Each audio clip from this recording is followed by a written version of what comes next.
Meu nome é Eduarda, mas todos me chamam de Duda, e eu tinha 22 anos quando meu mundo desmoronou.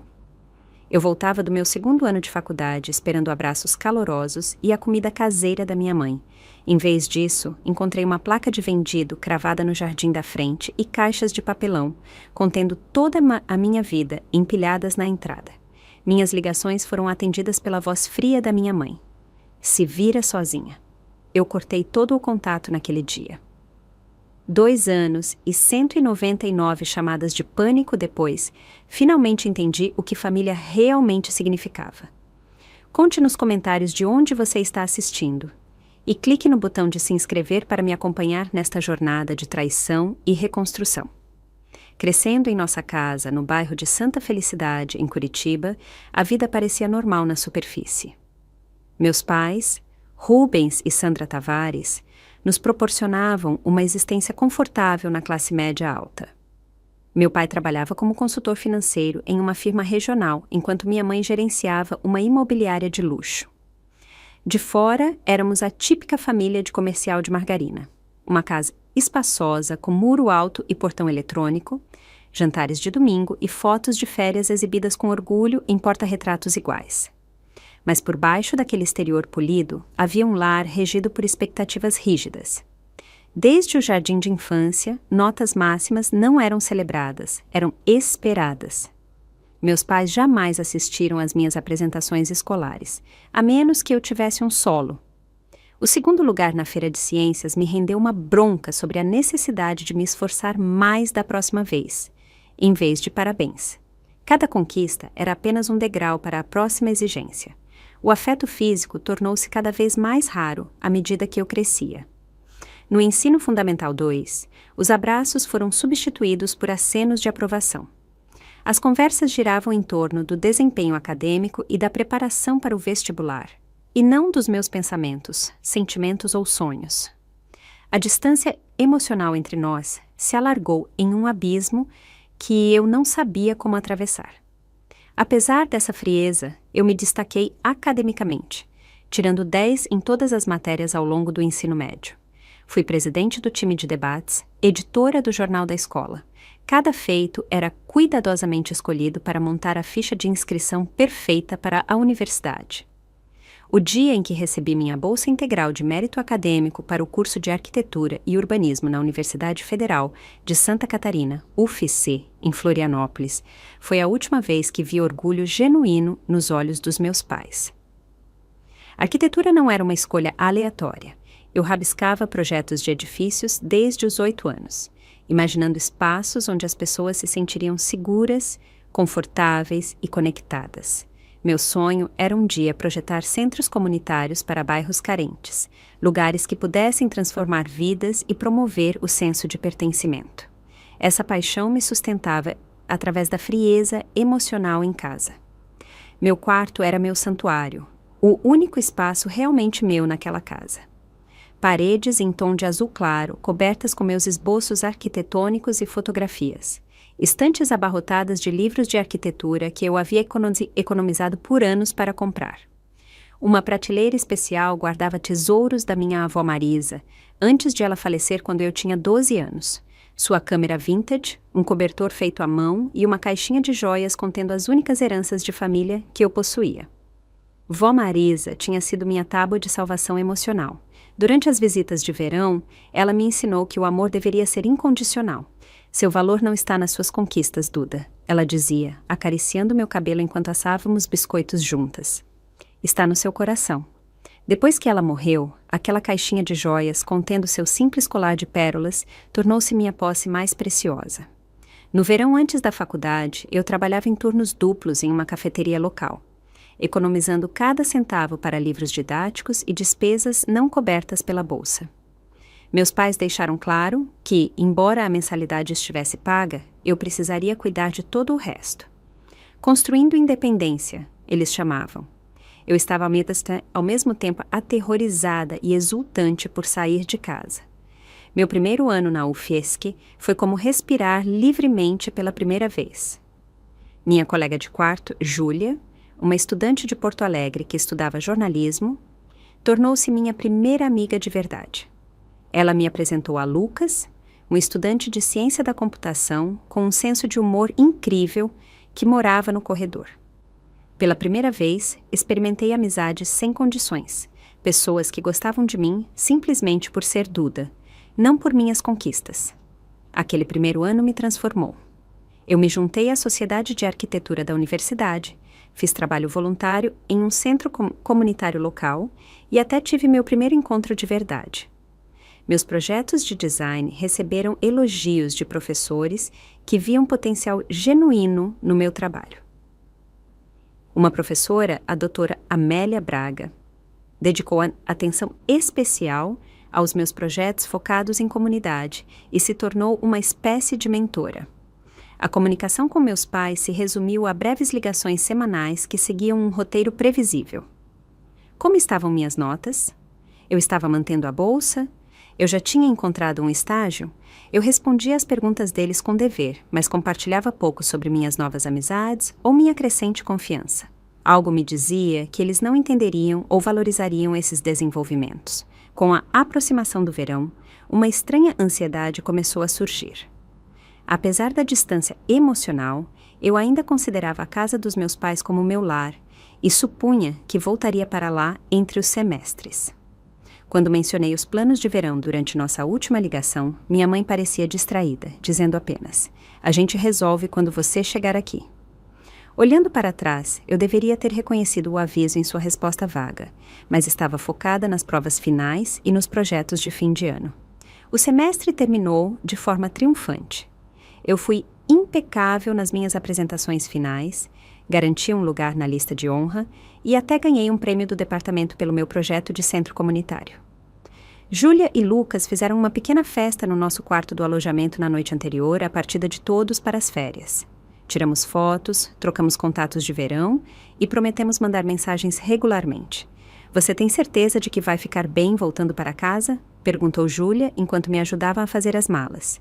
"Você nunca fala dos seus pais com entusiasmo." Eu encolhi os ombros, dobrando minhas roupas em uma mala. "São apenas 3 meses. Vou me concentrar em encontrar um emprego de verão e trabalhar no meu portfólio. Além disso, tenho meu quarto lá. Meus livros, meus projetos, meu espaço." Lucas me deu um abraço apertado antes de sair. "Nos ligue se precisar de algo." "Sério, qualquer coisa." Eu assenti, sem saber o quão profética a preocupação dele se provaria ser.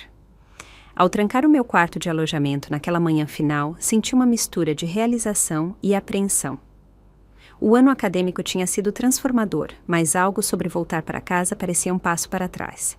Ainda assim, eu tinha meu santuário me esperando, meu quarto azul com meus livros e memórias. Ou assim eu pensava.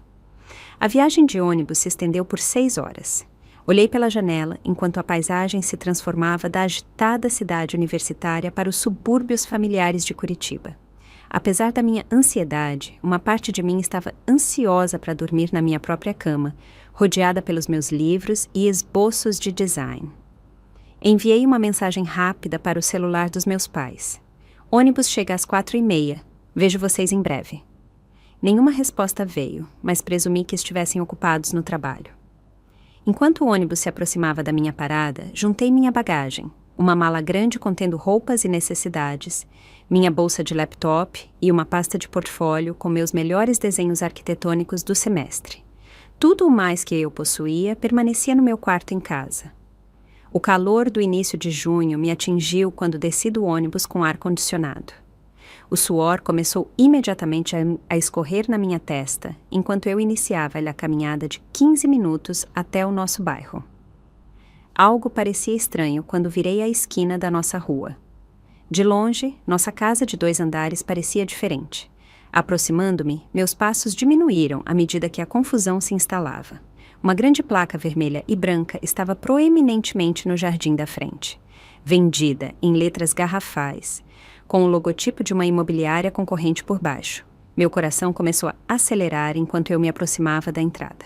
Empilhadas perto da garagem, havia pelo menos uma dúzia de caixas de papelão de vários tamanhos, algumas parecendo seladas às pressas, outras com a aparência de terem sido danificadas pela água de uma chuva recente. Com as mãos trêmulas, abri a caixa mais próxima para encontrar meus livros empilhados de forma desordenada, muitos com páginas dobradas e capas danificadas. Elas estão aí há 3 dias, disse uma voz da casa vizinha. Dona Adelaide Oliveira, nossa vizinha de 70 anos, estava em sua varanda, olhando para mim com pena não disfarçada.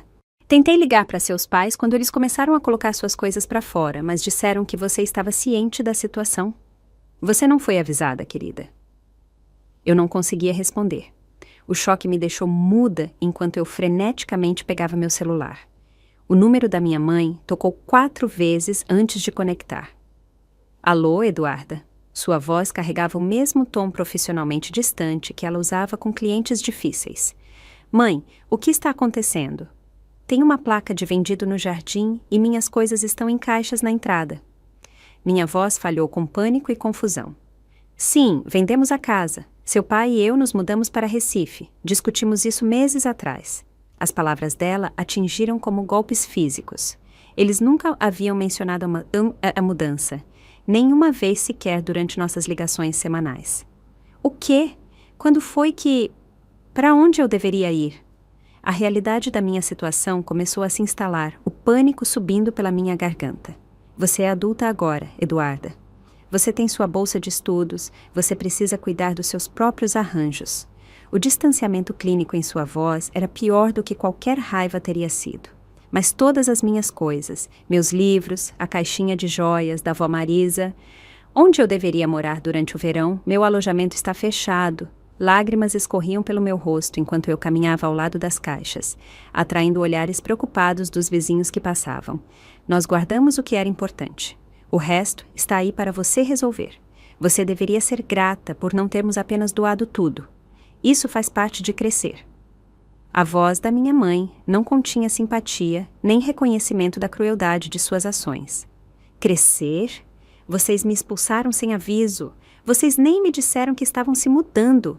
Eu estava gritando agora, sem me importar quem ouvisse. Se vira, Eduarda. Você sempre se gabou da sua independência. Agora é sua chance de prová-la. A linha ficou muda antes que eu pudesse responder.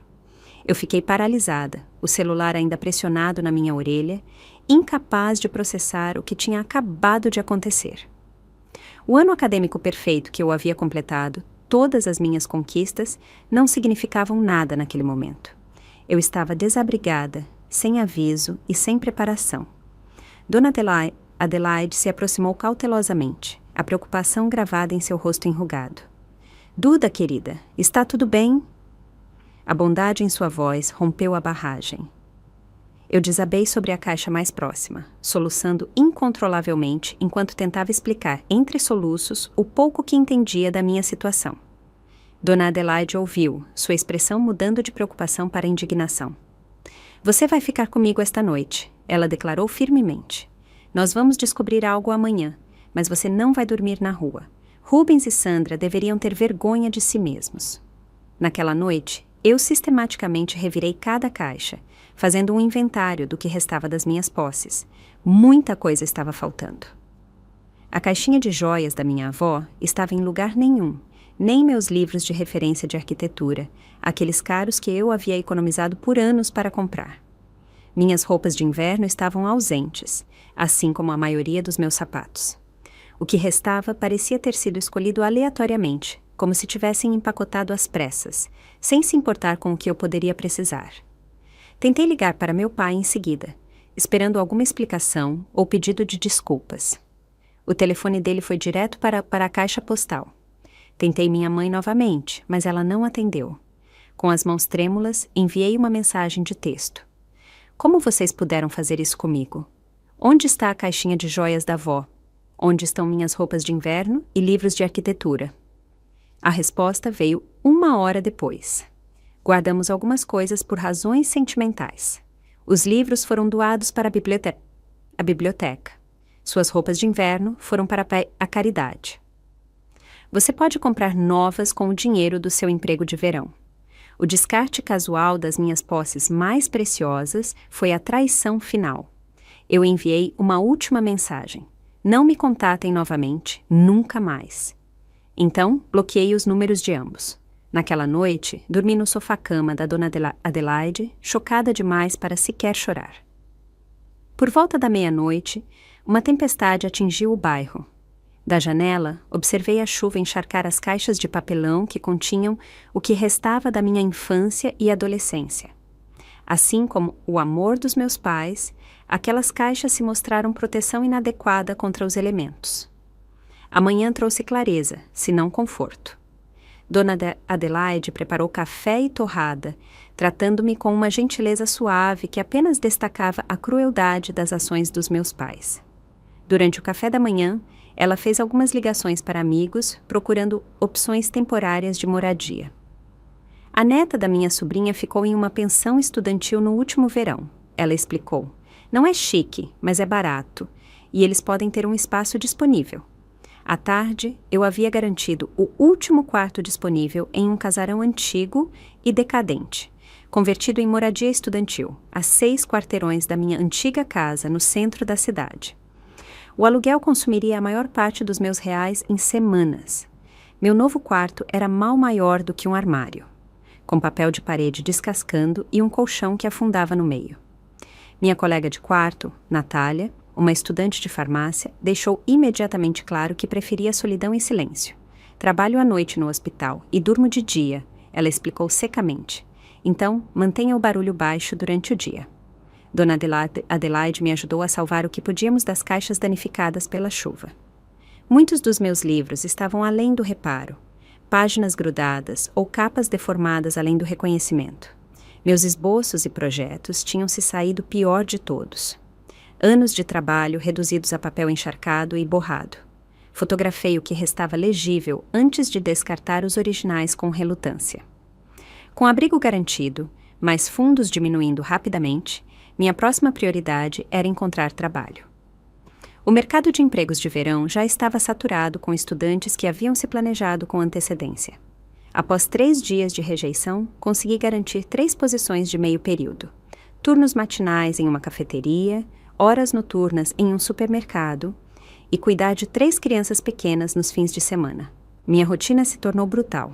Acordar às 4h30 para o turno das 5 da manhã na cafeteria, algumas horas à tarde para procurar moradia mais estável e tentar salvar meus pertences, depois 6 horas no supermercado antes de desabar na cama. Os fins de semana eram consumidos cuidando das crianças, não deixando tempo para descanso ou reflexão. Apesar de trabalhar quase 70 horas por semana, eu mal cobria as despesas. O estágio de arquitetura de verão que eu esperava permaneceu um sonho impossível. 2 semanas após essa rotina exaustiva, recebi uma ligação inesperada da irmã mais nova da minha mãe, Catarina. Ao contrário da minha mãe, tia Catarina sempre demonstrou interesse genuíno pela minha vida. Embora a distância geográfica e o controle dos meus pais tivessem limitado nosso relacionamento. Duda, acabei de descobrir o que aconteceu. Ela começou, a voz tensa de raiva. Sinto muito. Se eu soubesse, teria te oferecido nosso quarto de hóspedes imediatamente. Como você descobriu? Perguntei, cansada demais para sentir muito além de curiosidade. Sua mãe mencionou casualmente durante nossa ligação mensal, como se te abandonar fosse completamente normal. Ela disse que você estava sendo dramática sobre a situação. O desgosto de Catarina era evidente. Eu preciso que você saiba que esta não foi uma decisão repentina. Eles estavam planejando essa mudança há meses. A confirmação da premeditação me atingiu, apesar da minha exaustão.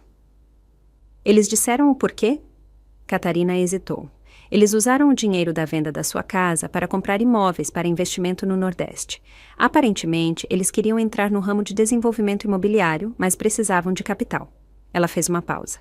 Duda, eles deixaram claro que não pretendem mais te apoiar financeiramente. Disseram que estudantes universitários deveriam ser autossuficientes. A conversa confirmou minhas piores suspeitas, mas não trouxe conforto. Catarina ofereceu ajuda financeira, o que o orgulho me fez recusar com relutância. Ela insistiu em enviar uma pequena quantia de qualquer forma, que chegou bem a tempo de cobrir uma conta médica inesperada quando desenvolvi bronquite devido à exaustão e à má nutrição. À medida que junho virava julho, minha saúde física e mental se deteriorou rapidamente. O trabalho constante e o sono insuficiente me deixavam perpetuamente exausta. Refeições adequadas se tornaram um luxo que eu não podia pagar. Minha dieta consistia principalmente em mantimentos com desconto do meu supermercado e doces que sobravam da cafeteria. O peso caiu do meu corpo já magro, as roupas penduradas frouxamente nos meus ombros. O sono, quando vinha, era assombrado por sonhos de ansiedade. Eu acordava ofegante, convencida de que estava sendo forçada a sair da minha cama. Pensamentos sombrios começaram a invadir minhas horas acordada. Qual era o sentido de lutar tanto apenas para sobreviver? O sucesso acadêmico que eu havia alcançado parecia sem sentido agora, ofuscado por preocupações básicas de sobrevivência. Minha amizade com Júlia e Lucas também sofreu. Inicialmente, eu havia compartilhado versões abreviadas da minha situação, minimizando a gravidade para evitar preocupá-los.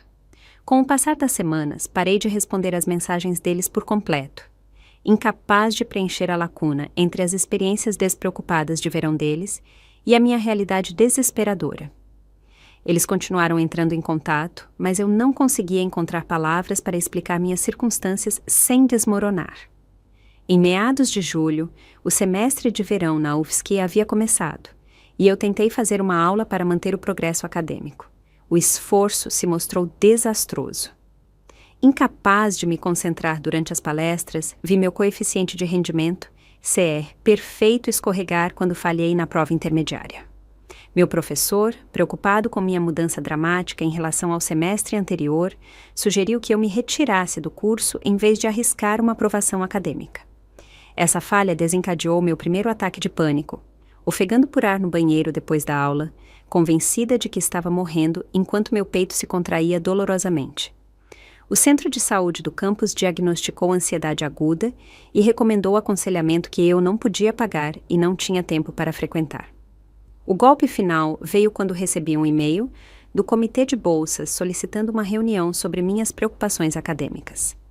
Sem manter um CR mínimo, minha bolsa integral estava em risco. O futuro cuidadosamente construído para o qual eu havia trabalhado por anos estava desmoronando, e eu não tinha rede de segurança para me segurar.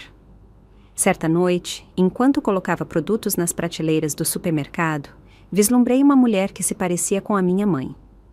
A visão momentânea me fez entrar em outra espiral de ataque de pânico, desta vez à vista de clientes e colegas de trabalho.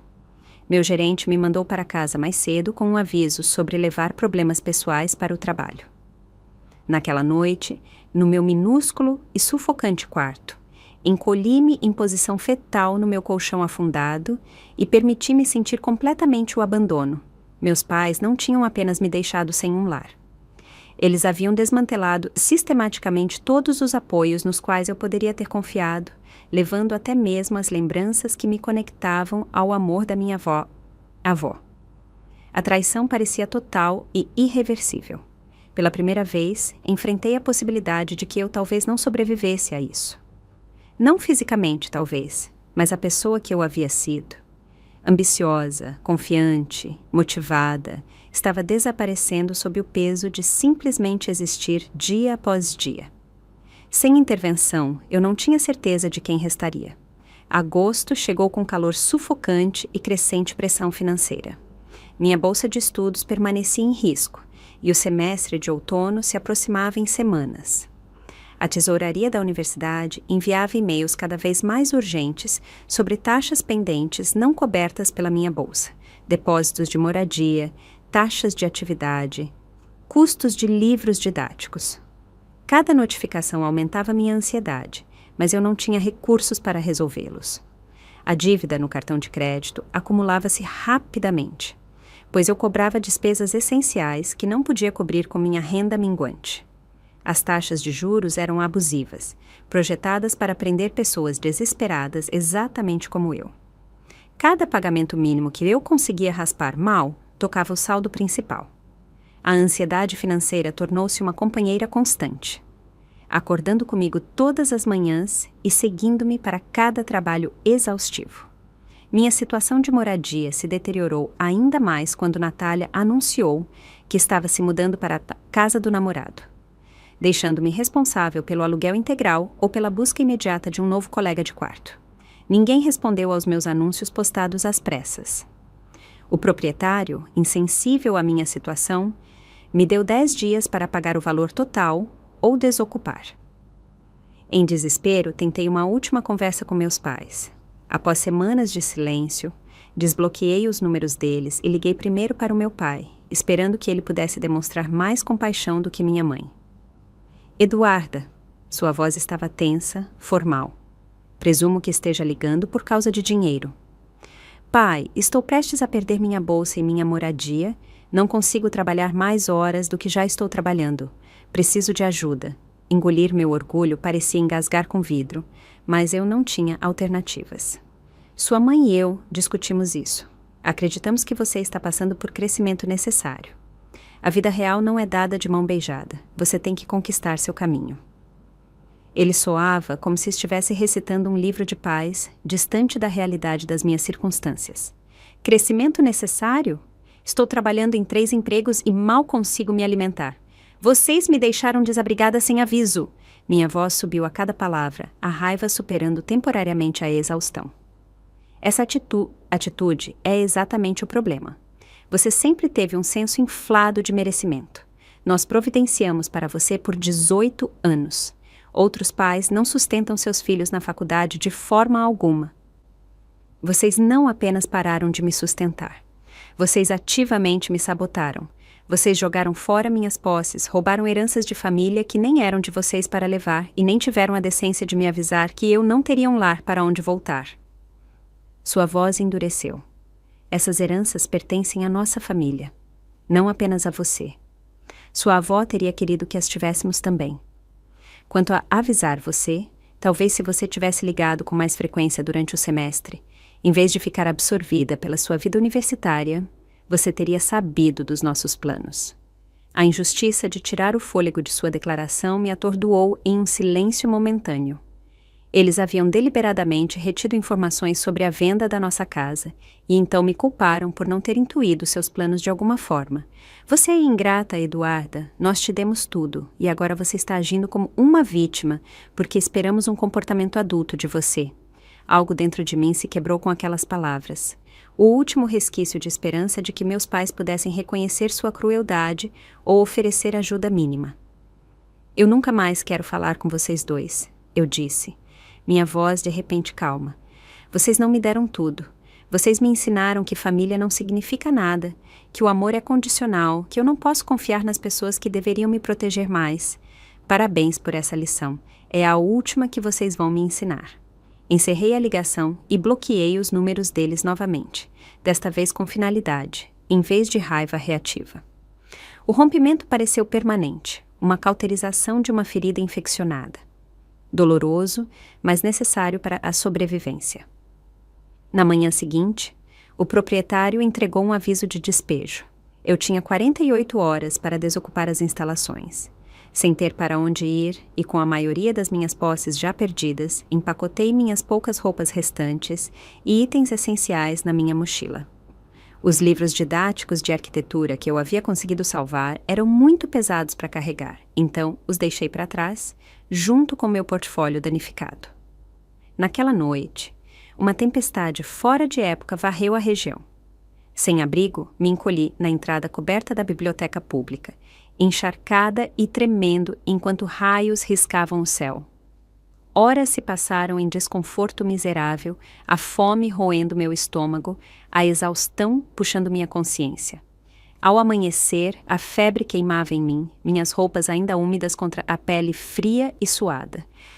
Tentei ir para o meu turno da manhã na cafeteria, mas consegui andar apenas 2 quarteirões antes de desabar em um banco, tonta demais para continuar. Um transeunte chamou uma ambulância. Apesar dos meus protestos fracos sobre os custos médicos, a sala de emergência do hospital estava ofuscantemente brilhante após a manhã cinzenta. Os médicos diagnosticaram desidratação grave, desnutrição e pneumonia. A equipe médica trocou olhares preocupados quando admiti que não tinha endereço permanente e nenhuma família para contatar. Seu corpo está entrando em colapso. O médico explicou sem rodeios. Estresse extremo, nutrição insuficiente e descanso inadequado comprometeram seu sistema imunológico. Você precisa ser internada. Eu ri secamente. Não posso pagar por esta visita, muito menos por uma estadia no hospital. Uma assistente social do hospital foi chamada. Através de uma névoa febril, expliquei minha situação, o abandono, a bolsa perdida, o despejo e os empregos que eu não podia mais realizar fisicamente. Ela tomou notas com crescente preocupação, ocasionalmente fazendo perguntas esclarecedoras sobre minha idade e status de estudante. Existem recursos disponíveis para estudantes em crise, ela explicou. Deixe-me fazer algumas ligações para sua universidade. Semiconsciente com febre, eu tinha pouca escolha a não ser concordar. Enquanto os antibióticos fluíam através de um soro intravenoso em meu braço, eu me rendi à exaustão completa, esgotada demais para lutar por mais tempo. Pela primeira vez, desde que descobri a placa de vendido 2 meses antes, permiti-me liberar totalmente o controle, incerta se algo restaria quando eu acordasse. Acordei e encontrei a professora Amélia Braga sentada ao lado da minha cama de hospital. Seu rosto familiar era uma visão surreal no ambiente clínico. Por um momento, pensei que a febre havia induzido alucinações. Bem-vinda de volta, ela disse suavemente. Você dormiu por quase 20 horas. A confusão nublou meus pensamentos enquanto eu lutava para entender sua presença. Professora Amélia, como a senhora? O hospital contatou os serviços estudantis quando você foi internada. Quando ouviram seu nome, me ligaram. Ela se inclinou para a frente, a preocupação evidente em seus olhos. Duda, por que você não entrou em contato? O departamento teria ajudado. Vergonha e orgulho me impediram de buscar ajuda, percebi.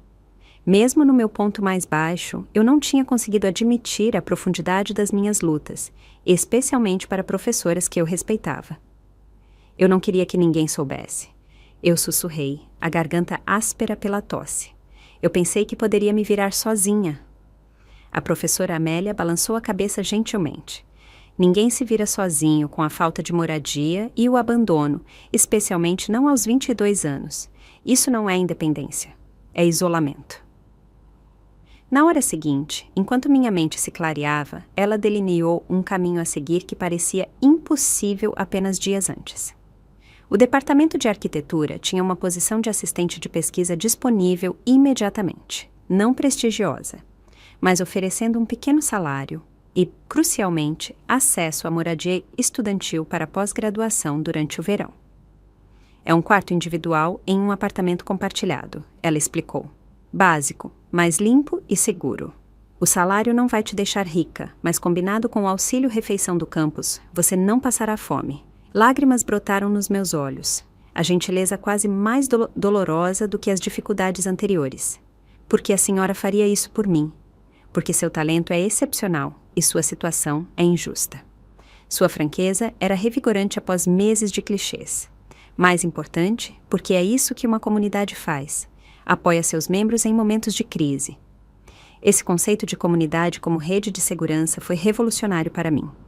Depois de anos de autossuficiência forçada, o Departamento de Arquitetura providenciou para que minhas contas hospitalares fossem cobertas através de um fundo de saúde estudantil de emergência.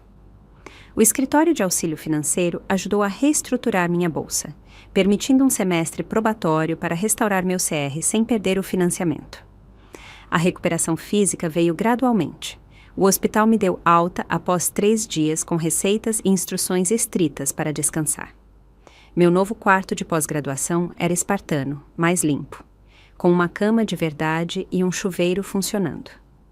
Na primeira semana, fiz pouco além de dormir e fazer refeições regulares no refeitório de verão, quase vazio, meu corpo recuperando recursos perdidos. A professora Amélia me apresentou a doutora Lídia Antunes, diretora do Centro de Aconselhamento Universitário, especializada em afastamento familiar.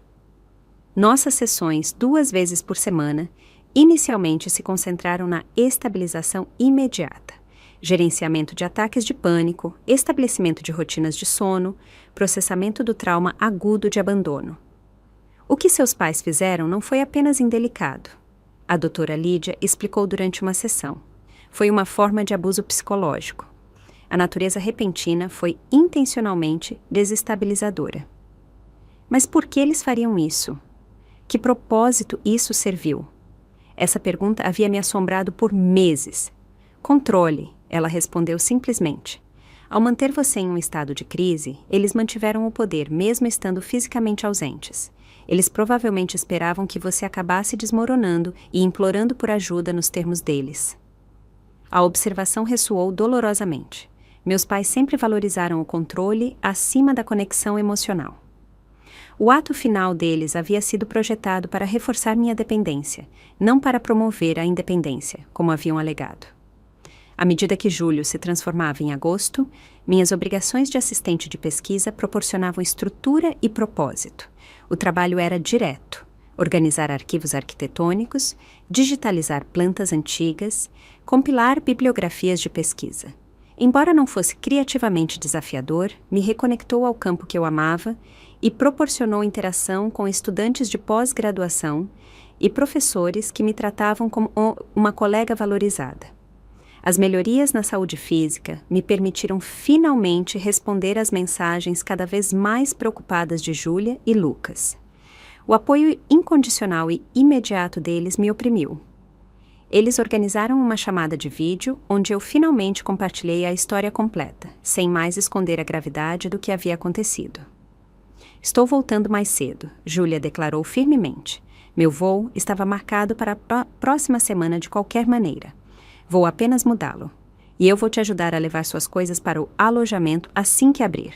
Lucas acrescentou, sem discussões. A ajuda prática deles, oferecida sem pena ou julgamento, começou a curar algo fundamental na minha compreensão dos relacionamentos. Pessoas podiam se importar sem segundas intenções. O apoio nem sempre vinha com fios invisíveis anexados. Através dos serviços de apoio ao estudante da universidade, conectei-me com outros que haviam experimentado afastamento familiar. Nossas sessões de grupos semanais revelaram que eu não estava sozinha. Outros estudantes haviam enfrentado abandono semelhante, por razões que variavam de orientação sexual a diferenças religiosas a simples disfunção familiar. Suas histórias tanto partiram meu coração quanto fortaleceram minha determinação. Sara, uma estudante de enfermagem, renegada por deixar a comunidade religiosa de seus pais, tornou-se uma amiga e guia em particular. 3 anos após seu afastamento, ela havia construído uma vida gratificante sem apoio familiar. O primeiro ano é o mais difícil, ela me disse tomando café. Você está de luto por pessoas que ainda estão vivas, mas eventualmente você constrói uma família escolhida que te ama por quem você realmente é, e não por quem eles exigem que você seja. Esse conceito de família escolhida tornou-se meu foco à medida que o verão terminava e o semestre de outono se aproximava. Com moradia estável garantida nos alojamentos reabertos e minha bolsa provisoriamente restabelecida, eu podia finalmente olhar além da sobrevivência imediata. A professora Amélia me ajudou a desenvolver uma carga de curso mais gerenciável para o outono, enfatizando a qualidade em vez da quantidade para reconstruir minha posição acadêmica. Meu primeiro projeto de arquitetura do semestre tornou-se profundamente pessoal: projetar moradia de transição para jovens adultos em situação de insegurança habitacional. Projete a partir da sua experiência vivida. A professora Amélia incentivou. O que teria feito a diferença para você neste verão? O projeto resultante, uma comunidade modular com recursos compartilhados, espaços privados para dormir e serviços de apoio embutidos, recebeu as notas mais altas da minha carreira acadêmica. Mais importante, me reconectou ao propósito que inicialmente me atraiu para a arquitetura: criar espaços que promovem segurança e pertencimento. Em meados do semestre, eu havia restabelecido rotinas diárias, reconstruído amizades e me reconectado com meus objetivos acadêmicos.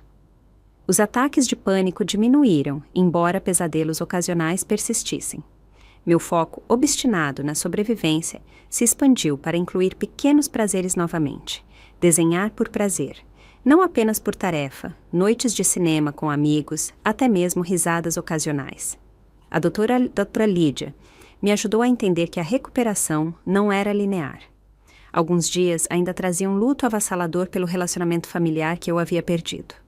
Não o relacionamento real, que havia sido condicional e controlador, mas a família idealizada pela qual eu sempre ansiei. Aceitar que meus pais nunca seriam aquelas pessoas era um processo contínuo, medido em pequenas vitórias, em vez de resolução completa. A cura não significa esquecer ou até mesmo perdoar necessariamente, ela explicou. Significa que a dor não controla mais suas escolhas diárias. Significa construir uma vida onde esse status de relacionamento não define seu valor.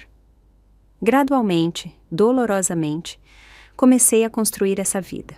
Uma decisão independente, um relacionamento saudável, uma conquista acadêmica de cada vez. Os 2 anos seguintes àquele verão traumático me transformaram de maneiras que eu nunca poderia ter antecipado. Mudanças externas foram facilmente mensuráveis. Eu me formei com honras, apesar daquele semestre difícil. Consegui um cargo no Horizonte Grupo Arquitetônico, especializado em design focado em comunidade, e aluguei meu primeiro apartamento de verdade no Centro Histórico de Curitiba, em um armazém reformado. Meu portfólio se expandiu com projetos significativos, incluindo um centro juvenil para um bairro carente, que ganhou reconhecimento da Comissão de Planejamento Municipal. As mudanças internas se mostraram mais profundas. A independência, antes forçada a mim como punição, tornou-se uma fonte de orgulho discreto.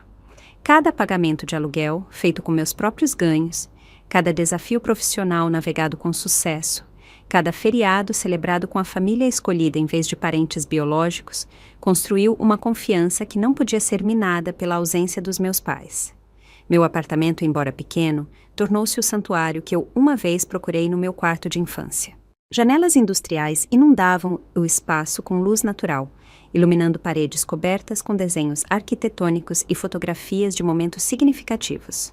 A formatura, com Júlia e Lucas ao meu lado, de Capelo e Beca, a cerimônia de inauguração do Centro Juvenil, viagens de trilha de fim de semana com meu crescente círculo de amigos. Cada imagem representava uma conexão dada livremente, não contingente ao desempenho ou conformidade. A estabilidade financeira veio gradualmente.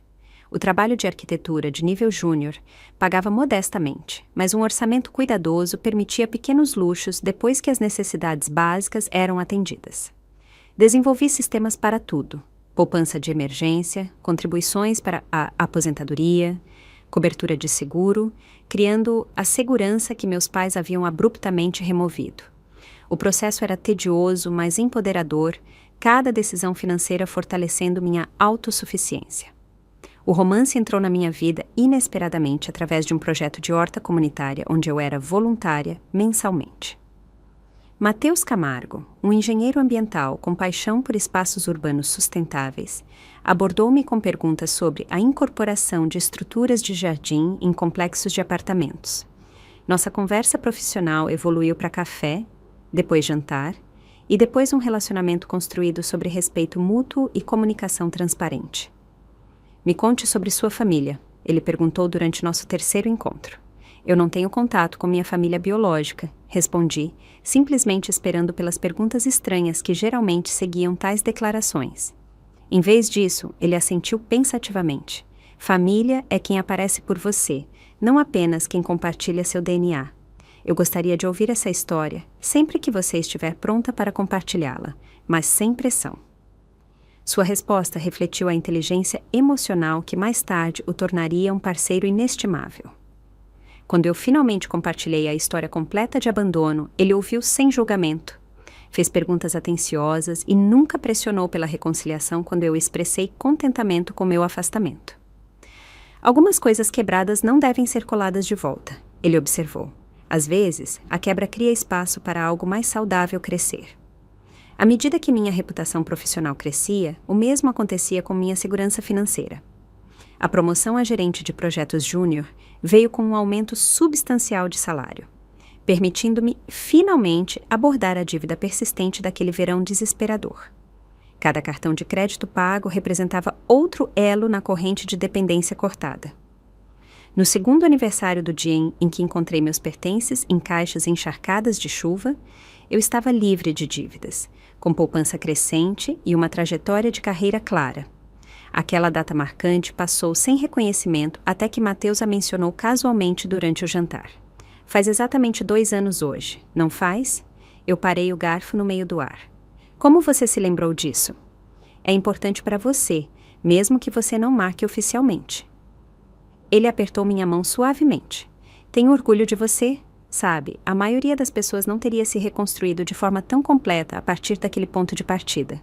Seu reconhecimento desencadeou emoções inesperadas. Eu estava tão focada em seguir em frente que raramente havia reconhecido a distância já percorrida. 2 anos antes, eu havia sido hospitalizada, desabrigada e sem esperança.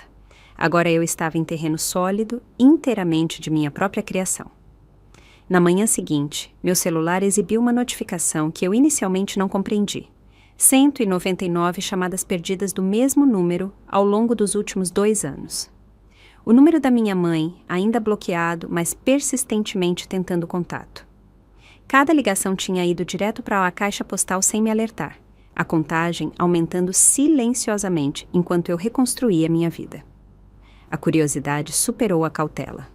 Eu entrei no meu sistema de caixa postal e descobri dezenas de mensagens, começando com exigências raivosas logo após eu bloquear os números, evoluindo para súplicas cada vez mais desesperadas.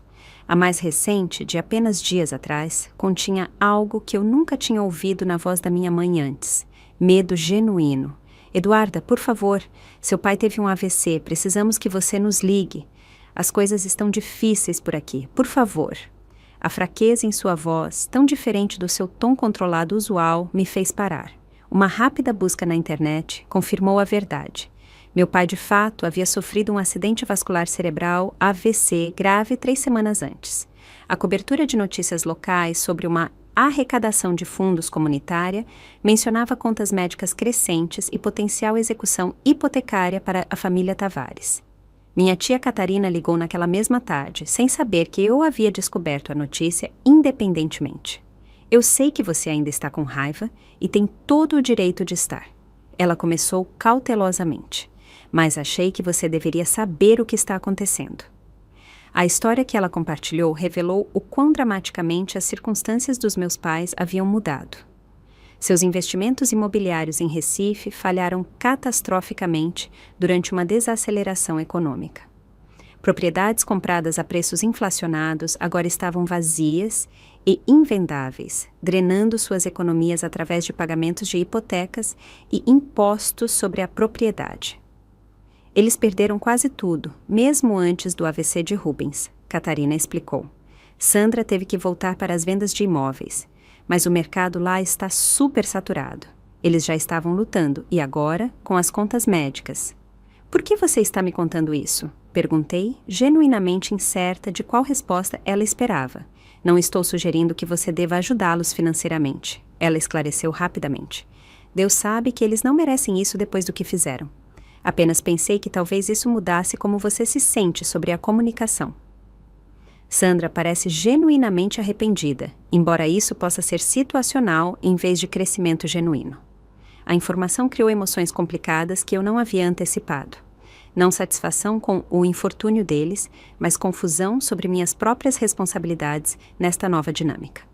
Os pais que me abandonaram agora enfrentavam o abandono do sistema financeiro que haviam priorizado em detrimento dos laços familiares. Naquela noite, discuti a situação com Mateus e meus amigos mais próximos durante nosso encontro semanal de jantar. As perspectivas deles variavam, mas compartilhavam um fio comum. Essa decisão pertencia inteiramente a mim, sem resposta certa ditada pela obrigação social ou moralidade convencional. O contato ajudaria sua cura ou a atrapalharia?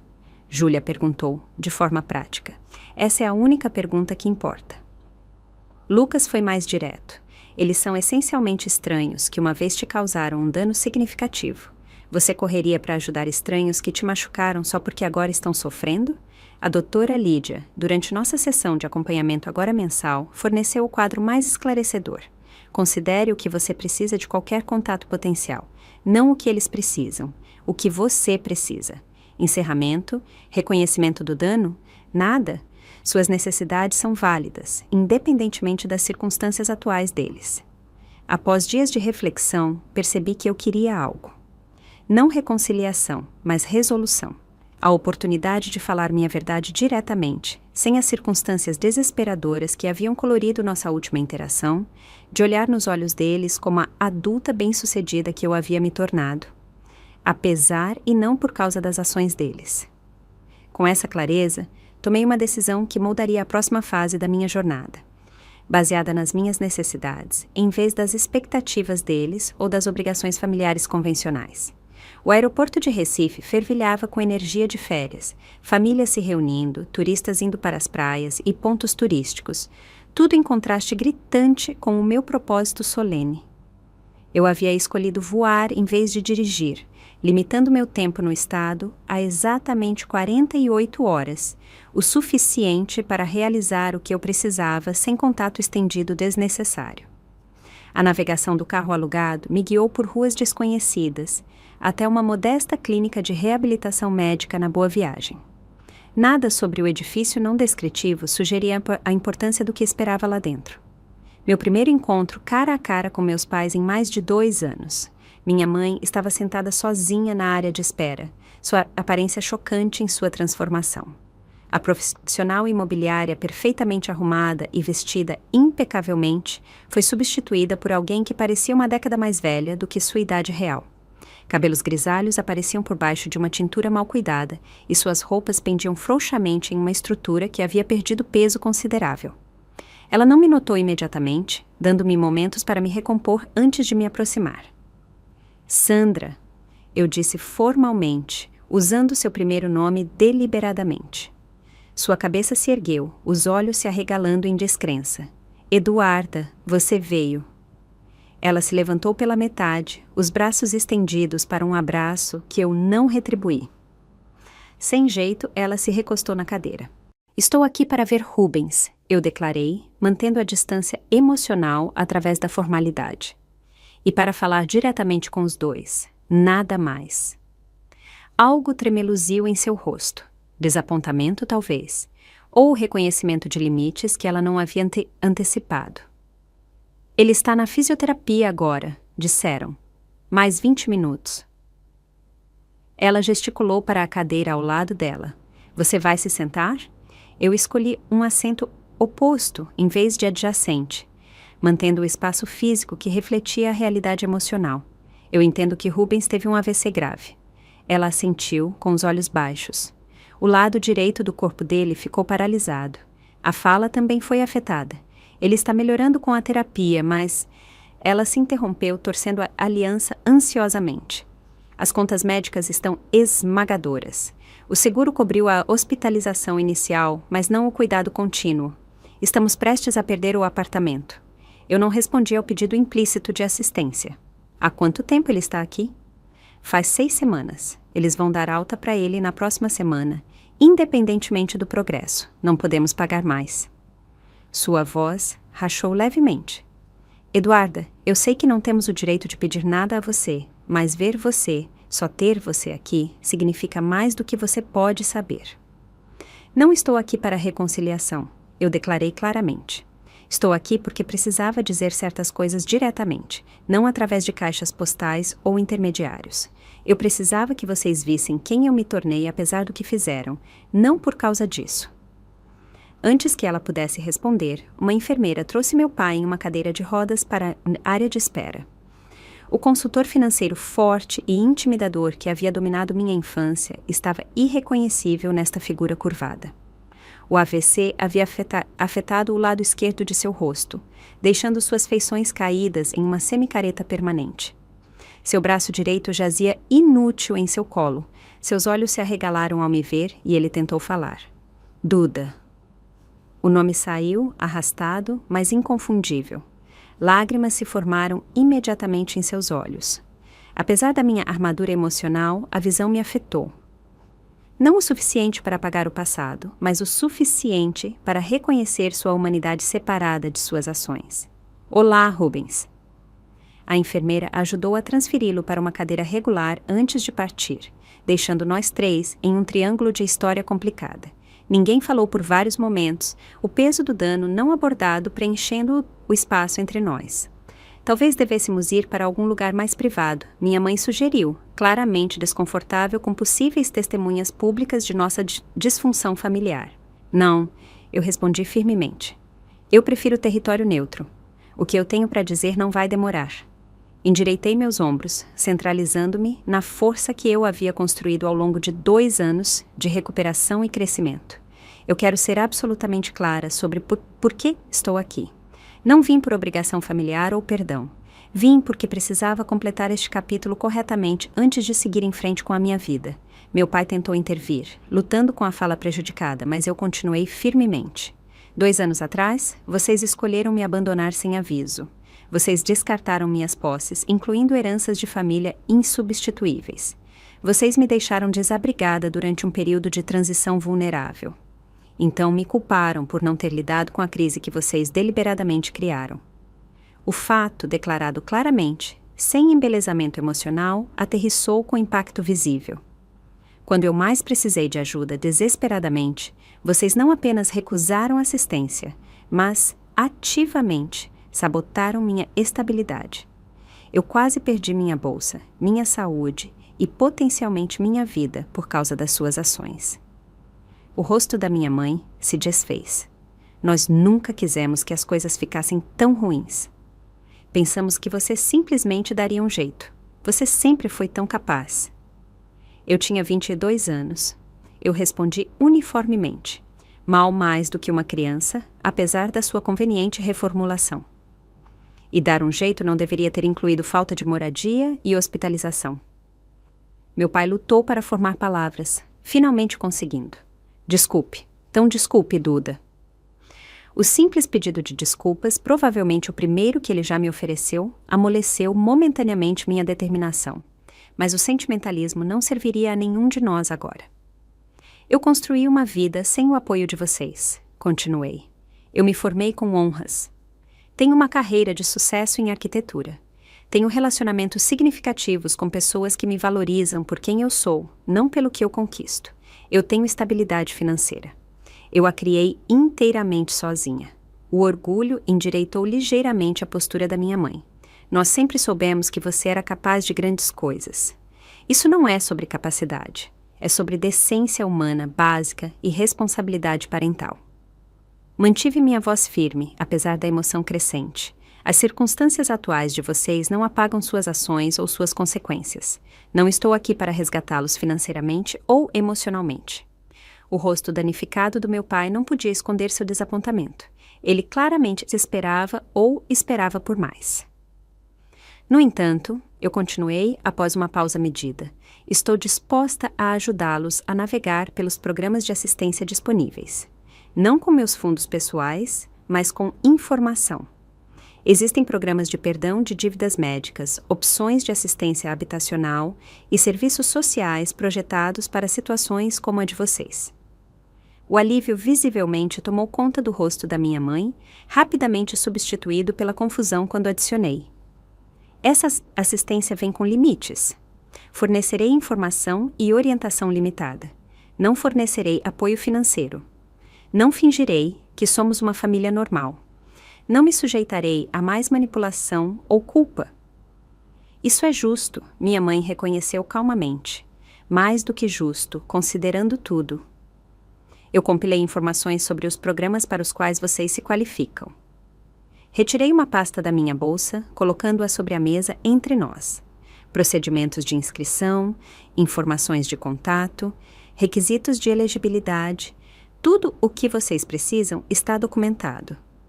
Eu também incluí o contato de uma assistente social especializada em cuidados de idosos e dívidas médicas. Ela está esperando a ligação de vocês. Meu pai pegou a pasta com a mão funcional, agarrando-a como uma tábua de salvação. Obrigado, ele conseguiu dizer. Isso não conserta o que aconteceu, declarei claramente. Não restaura a confiança ou cria um relacionamento típico de pai e filha. Estou fazendo isso porque me curei o suficiente para que ajudar não me prejudique mais, não porque vocês mereçam assistência. Minha mãe assentiu, lágrimas escorrendo sem controle pelo rosto. Nós destruímos algo precioso. Eu vejo isso agora. Seu pai também vê. Sim, vocês destruíram, eu concordei simplesmente. Algumas coisas, uma vez quebradas, não podem ser reparadas ao seu estado original. Nosso relacionamento é uma dessas coisas. Não estou buscando vingança ou punição. Estou estabelecendo a verdade como base para qualquer contato limitado que possa existir daqui para frente. Conversamos por mais 1 hora, estabelecendo parâmetros claros para a potencial comunicação futura. Sem envolvimentos financeiros, compartilhamento limitado de informações pessoais, comunicação principalmente por e-mail, em vez de ligações emocionais, sem expectativas de visitas em feriados ou comportamentos familiares típicos, reconhecimento do dano em vez de esquecimento conveniente. Enquanto eu me preparava para sair, meu pai gesticulou urgentemente para a minha atenção. Com esforço visível, ele formou a frase mais clara desde o nosso reencontro. Orgulho de você, não por ajudar, por sobreviver a nós. A declaração, talvez a mais honesta que ele já me ofereceu, reconheceu a verdade fundamental do nosso relacionamento. A parentalidade deles não me preparou para o sucesso. Havia sido algo a ser superado, em vez de construído. Eu assenti uma vez, aceitando a admissão sem suavizar meus limites. Eu farei um check-in por e-mail na próxima semana sobre os pedidos de assistência. Nada mais por agora. O caminho de volta para o meu hotel trouxe uma paz inesperada, em vez da turbulência emocional que eu havia antecipado. Eu havia enfrentado meu maior medo, confrontando as pessoas que haviam infligido um dano profundo, e saí intacta. O poder delas sobre meu bem-estar emocional havia se dissipado, não através do perdão, mas através do meu próprio crescimento e limites esclarecidos. De volta à minha vida normal na semana seguinte, compartilhei a experiência com minha família escolhida durante o jantar no apartamento de Mateus. Suas perguntas e observações de apoio ajudaram a processar as emoções complexas que o encontro havia gerado. Você se arrepende de ter ido? Júlia perguntou, passando uma tigela de massa pela mesa. Não, eu respondi pensativamente. Isso confirmou o que eu tenho trabalhado na terapia. Eles não podem mais me machucar a menos que eu permita. A aprovação ou desaprovação deles não tem poder sobre a minha vida. Essa é a definição de verdadeira independência, Mateus observou, apertando minha mão suavemente. Ao longo dos meses subsequentes, mantive os limites exatos estabelecidos durante aquela breve visita. Meus pais receberam a assistência de que precisavam através dos programas que eu havia identificado. Nossa comunicação limitada por e-mail permaneceu focada e prática, em vez de emocional. Nem reconciliação, nem afastamento completo, mas um meio-termo cuidadosamente gerenciado que protegia meu bem-estar enquanto reconhecia nossa história compartilhada. A experiência solidificou a lição mais profunda da minha jornada. Família é definida por comportamento, não por biologia. As pessoas que demonstraram apoio incondicional durante meus momentos mais sombrios, professora Amélia, Dona Adelaide, Júlia, Lucas, Mateus e outros que entraram na minha vida desde então, constituíram minha verdadeira família. Elas haviam conquistado essa designação através de cuidado e respeito consistentes, não através de conexão genética.